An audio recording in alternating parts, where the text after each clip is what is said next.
Good morning to all my friends and students. स्वागत है आप सभी का द नॉलेज हब, जहां आज हम आपके सामने प्रस्तुत करने जा रहे हैं द मराठा एम्पायर। दरअसल इतिहास में एक टॉपिक है मराठा साम्राज्य, और जहां तक मराठा साम्राज्य की बात है तो मराठा साम्राज्य उस समय ऑरिजिनेट हुआ जब मुग़ल साम्राज्य टूट रहा था, और मुग़ल साम्राज्य को टेक ओवर करने के लिए कई सारी पावर्स अपने काम में लगी हुई थी। उन्हीं में से एक शक्ति थी मराठा। ये मराठा साम्राज्य आधुनिक महाराष्ट्र के आसपास के ज़िले पूना, सतारा के आसपास ये विकसित होना शुरू हुआ, और इस साम्राज्य की नींव रखी छत्रपति शिवाजी महाराज। जो आपको स्क्रीन पे दिखाई दे रहे हैं पिक्चर जो मैंने आपके सामने लगाई है, यही हैं छत्रपति शिवाजी महाराज, मराठा साम्राज्य की आन बान शान, हर एक भारतीय का गौरव, मराठा साम्राज्य के सूरज छत्रपति शिवाजी महाराज। आइए तो शिवाजी के बारे में जानते हैं और उनके चीज़ों को समझने की कोशिश करते हैं। देखिए, जहाँ तक छत्रपति शिवाजी महाराज का संबंध है तो छत्रपति शिवाजी का जो टाइम पीरियड है वो है 1627 से 1680, और इनका जो शुरुआती जीवन, early life and his childhood, जो आपको स्क्रीन पे दिखाई दे रहा है, मैं स्क्रीन पे लिखा हुआ है सब कुछ, मैं पढ़ता जाता हूँ और आप समझते जाइएगा। बिल्कुल आसान भाषा में, बाईलैंग्वेज हम बात करेंगे। तो ये है सबसे पहली बात कि Shivaji was born at Shivneri fort in 1627, यानी कि शिवाजी का जन्म जो है 1627 शिवनेर के पहाड़ी दुर्ग में हुआ। और जहाँ तक इनकी फैमिली का संबंध है तो Jijabai was the mother of Shivaji and Shahji Bhosle was the father of Shivaji. Shivaji के पिता का नाम शाहजी भोसले और माँ का नाम था जीजाबाई। शाहजी भोसले जो थे was the zamindar of Poona jagir, but after some time he hand over his jagir to his wife and minor child Shivaji, because he believes that Shivaji was a tremendous warrior and he can handle Pune Jagir in efficiently manner। तो पूना के जमींदार जो शिवाजी के पिता शाहजी भोसले थे, उन्होंने अपनी जागीर अपनी पत्नी जीजाबाई और अपने अल्पवयस्क पुत्र शिवाजी को सौंप दी, क्योंकि वो जानते थे कि शिवाजी में एक कुशल योद्धा बनने के गुण हैं और वो उनकी जागीर को अच्छी तरह से संभाल सकते हैं। और आगे अगर बात की जाए तो जीजाबाई के बारे में ये कहा जाता है कि she was the most religious lady, बहुत धार्मिक महिला थी। So Shivaji was much impressed by his mother religion aspect, तो शिवाजी का धार्मिक प्रभाव उनकी माँ से प्रभावित था। और जैसा कि आप जानते हैं कि mother is the first teacher of any child, माँ जो होती है किसी भी बच्चे की पहली टीचर होती है। तो माँ का जो सिखाना होता है, माँ से ही हर एक बच्चा चीज़ों को सीखता है और वही आगे चलकर उसके अस्तित्व का निर्माण करती हैं। आगे चलते हैं। दादाजी Kondadev was the political Guru of Shivaji, ये उनके दादाजी थे, इनका नाम था कोंडदेव। कहते हैं कि शिवाजी ने राजनीति जो थी इन्हीं से सीखी, बट अनफॉर्चुनेटली दादाजी वॉज डाइड इन 1647। लेकिन दादाजी कोंडदेव जो थे वो बहुत जल्दी उनकी डेथ हो गई, एक्सपायर हो गए, और शिवाजी उनके संरक्षण से वंचित हो गए। और शिवाजी के एक और गुरु थे गुरु रामदास, कहते हैं कि ये उनके धार्मिक गुरु थे। गुरु Ramdas was the religious Guru of Shivaji. आगे अगर बात की जाए शिवाजी के बारे में तो शिवाजी के बारे में ये कहा जाता है कि शिवाजी जो थे was the bravest warrior of Indian history. In his childhood ही capture Kondana Torna fort in 1647 to. दरअसल शिवाजी जो थे बहुत बहादुर योद्धा थे इंडियन हिस्ट्री में, जैसा आपको बताया है। और मराठा साम्राज्यों का भी इतिहास रहा है। योद्धाओं के नाम से, योद्धाओं की जन्मभूमि कहा जाता है हिंदुस्तान की मिट्टी को। इस मिट्टी ने कई योद्धा दिए। अब यहाँ पर एक नाम देख रहे हैं यहाँ, कोढ़ाना की अगर हम बात करें तो अभी रिसेंटली एक मूवी आई थी फाइटिंग किंग अजय देवगन की, जिसका नाम था तानाजी। तो तानाजी में कोढ़ाना किले को ही जीतने की कोशिश करते हैं। तो तानाजी जो थे वो भी शिवाजी के ही एक सूबेदार थे। आगे चलते हैं। Shivaji capture Javali from the Maratha sardar Chandarao Maurya in 1656 and made his capital Raigad. Shivaji यानी कि मराठा साम्राज्य की शुरुआती राजधानी बनी रायगढ़, और रायगढ़ को जीता था शिवाजी ने 1656 में राजधानी बनाया। और रायगढ़ किसका पार्ट था? जावली का। जावली किस जीता था? मराठा सरदार चंद्रराव मौर्य से। इस जावली की विजय ने आसपास के लोगों में शिवाजी के प्रति जो था एक आस्था जगा दी कि शिवाजी भी कुछ कर सकते हैं। और शिवाजी की बहादुरी की चर्चा आसपास के क्षेत्रों में होने लगी। और आसपास का क्षेत्र आते ही क्या आएगा, बीजापुर। तो कहा जाता है कि Shivaji was going high and high, Shivaji आगे बढ़ते जा रहे थे लगातार बेर रोक टोक। So Mughal emperor Aurangzeb ordered Bijapur sultan to control Shivaji journey. तो औरंगज़ेब जो कि मुग़ल साम्राज्य था, उस समय राजा था, उसने बीजापुर के सुल्तान को ऑर्डर दिया कि भाई शिवाजी को रोकिए, आप इनकी जर्नी को रोकिए वरना ये तो बढ़ते जा रहे हैं आगे। तब बीजापुर के सुल्तान ने अपना आर्मी कमांडर अफजल खां को भेजा शिवाजी कंट्रोल करने के लिए, बहुत बड़ी सेना लेके। कहा जाता है कि लगभग 10,000 सैनिक लेके अफजल खां शिवाजी का सामना करने पहुंचा। तो शिवाजी के जो सैनिक थे वो घबरा गए इतनी बड़ी फौज लेकर, क्योंकि उन्हें इतना बड़ा युद्ध करने का एक्सपीरियंस ही नहीं था। लेकिन शिवाजी जो थे वो तो एक अद्भुत प्रतिभा के धनी थे। शिवाजी ने जो है अपनी छापामार युद्ध नीति का परिचय दिया और रात में अंधकार का फ़ायदा उठाकर अफजल खां के कैंप में हमला बोल दिया। अफजल खां सोया हुआ था और उसे बचने का मौका नहीं मिला और उसकी हत्या कर दी। The murder of Afzal Khan व Shivaji was the open challenge to the Bijapur sultan. और ये जो अफजल खां की हत्या शिवाजी ने की, ये खुला चैलेंज था बीजापुर सुल्तान को और मुग़ल सल्तनत को कि अब हम शिवाजी मराठा साम्राज्य को आगे बढ़ाएंगे। तब जब औरंगज़ेब को ये लगा कि मराठा शेर को कंट्रोल करने का काम कोई शेर ही कर सकता है, तो उसने एक ट्राई और करी और अपने दक्कन के सूबेदार जिसका नाम था शाइस्ता खां को भेजा।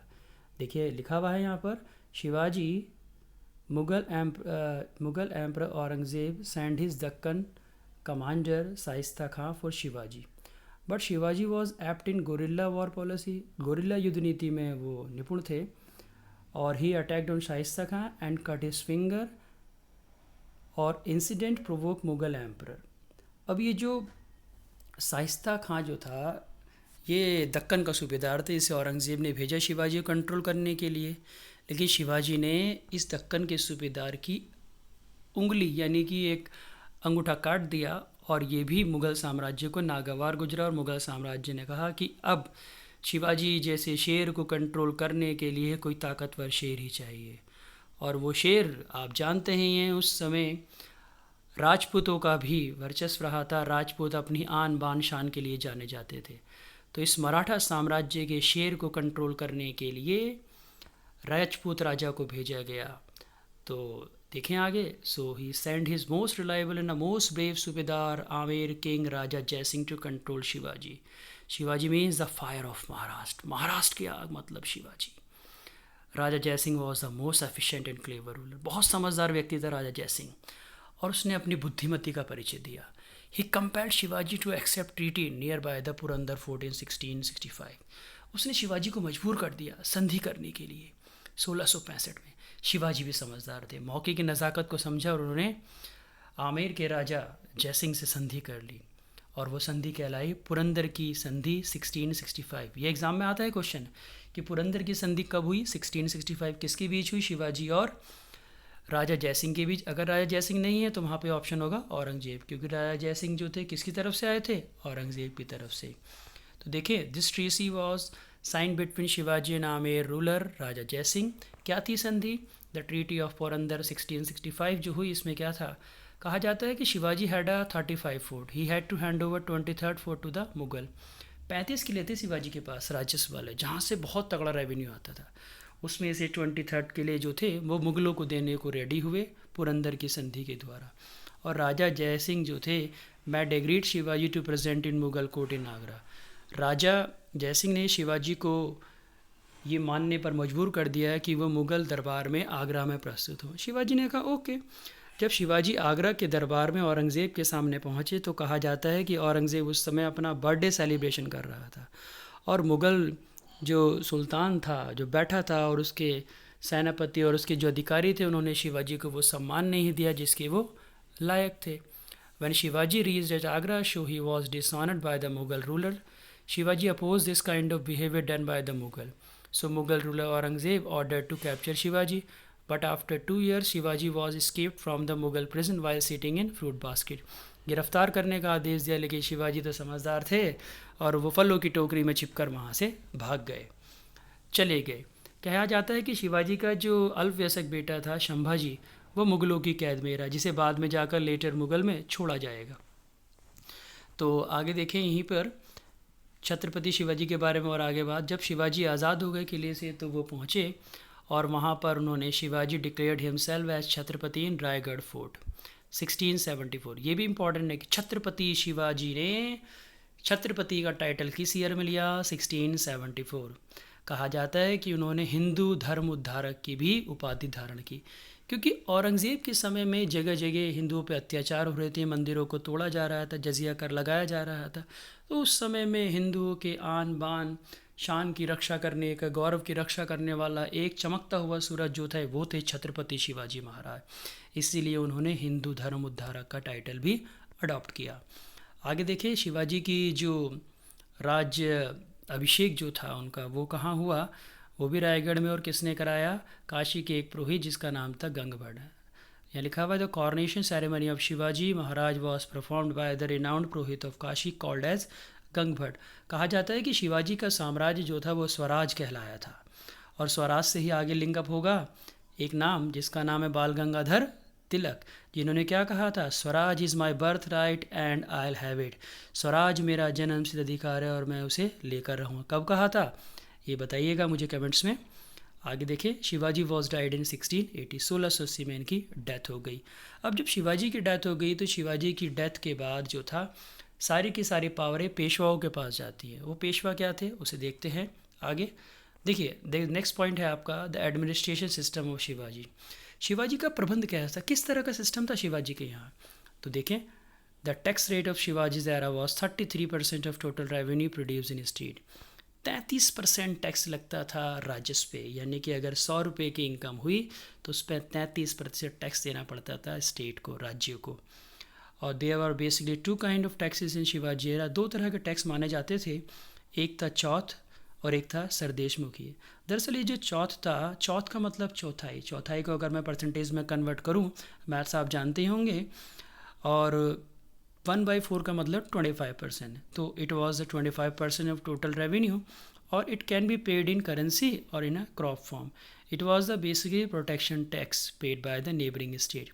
ये जो चौथ था एक तरह का 25% होता था कुल राजस्व का, और ये किसी भी तरह से अदा किया जा सकता था, मुद्रा के रूप में या फिर फसल के रूप में।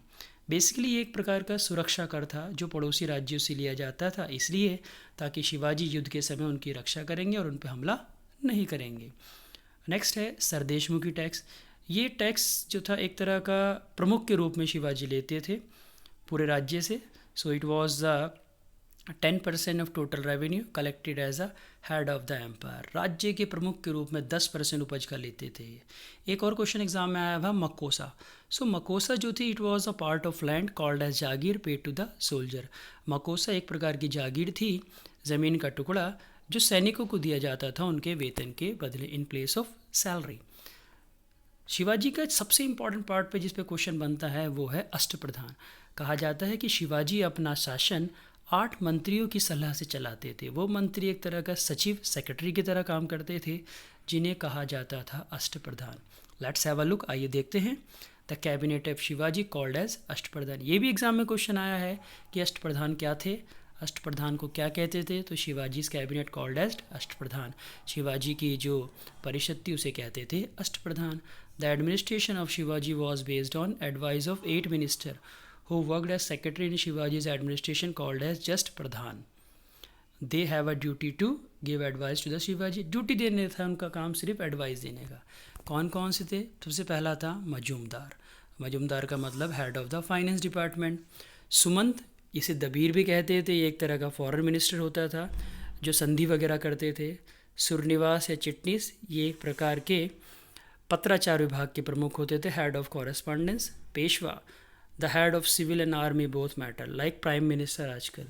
और यही पेशवा आगे चलकर मराठा साम्राज्य की बागडोर अपने हाथ में लेंगे। जैसे कि एक पेशवा आपने सुना होगा बालाजी बल्हाड़, एक मूवी भी है बाजीराव मस्तानी। वो बाजीराव का जो रोल रणवीर सिंह ने करा था और दीपिका पादुकोण मस्तानी साहिबा का जो रोल करा था वो रणवीर सिंह पेशवा ही थे। वाक्य निवास आगे था, ये होम मिनिस्टर होता था, आईबी के हेड होते थे। अगला था न्यायाधीश 6 नंबर, ये head of justice. Sarenobat army head था, आर्मी चीफ भी कहते थे। Pandit Rao head of religion and donation department. तो इस तरह का ये 8 मंत्री जो सचिव की तरह काम करते थे शिवाजी के समय, इन्हें कहा जाता था Ashtapradhan. Thank you very much for watching. इसी तरह की सीरीज़ हिस्ट्री के कुछ टॉपिक डे बाय डे हम आपको पढ़ाएंगे, और आप अपना सजेशन या कोई भी सुझाव कमेंट बॉक्स में ज़रूर दीजिए। Thank you for watching. मेरा नाम है वीर सर।